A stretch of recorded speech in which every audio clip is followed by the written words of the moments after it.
So indigenous people, of course, are known for their special sense of community and their particular ways of relating. And I wonder what we can draw for modern society from those ancient traditions in terms of learning about relationship and community.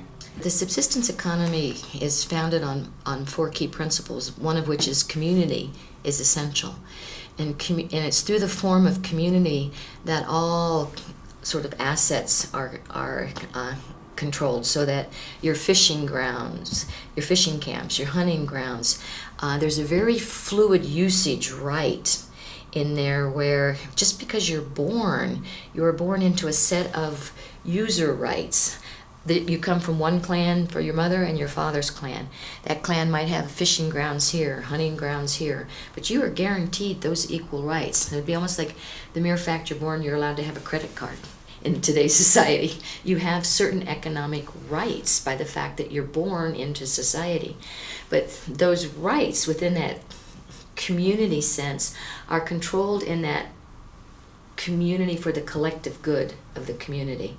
And the fluid usage rights are for that widest distribution of wealth. We're also looking at, within subsistence economies, that nature is our source of knowledge. So we're looking at things like the best time to take the fish, when it's the fattest and biggest and when it's in the most in quantity, versus reasonable yield or maximum yield. There's principles that come out of a subsistence economy that can actually be applied to today's business models. And when I look at going through a subsistence economy and that the way that community is essential, everybody owns the community, but nobody can sell the community.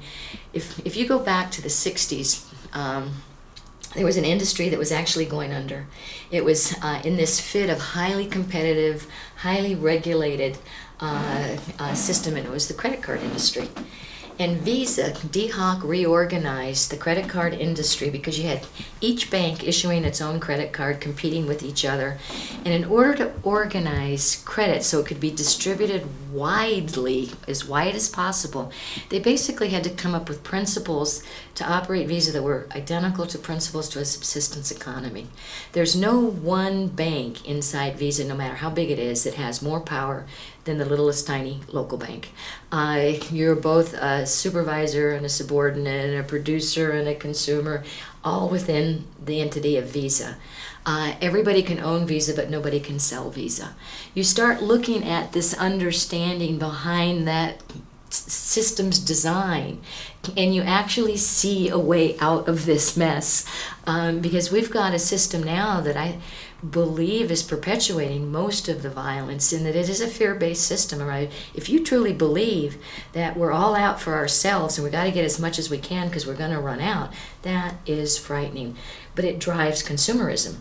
So if we begin to look at not the fact that everybody's exactly the same and we all get $500 or whatever the figure, but that no one is as rich as Bill Gates or Warren Buffett, and no one is as poor as not being able to eat. What we're looking at is a range here about an economic system that works for all, and we've got to bring that back under control, and it's going to be value-based.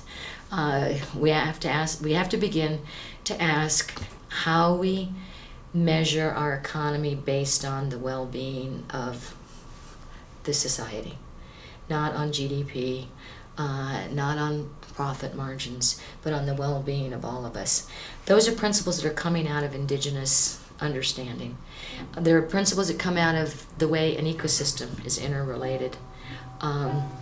If you take out all the beavers, the way they build the dams actually influence the way the moose migrate. We're back to quantum physics. This is the way the world works. and we have to begin to learn that all over again. On our website globalleadership.tv, you will find additional footage, other dialogues with innovation leaders from around the world, and also the hands-on practices that help them and their organizations to move from inspiration to real change.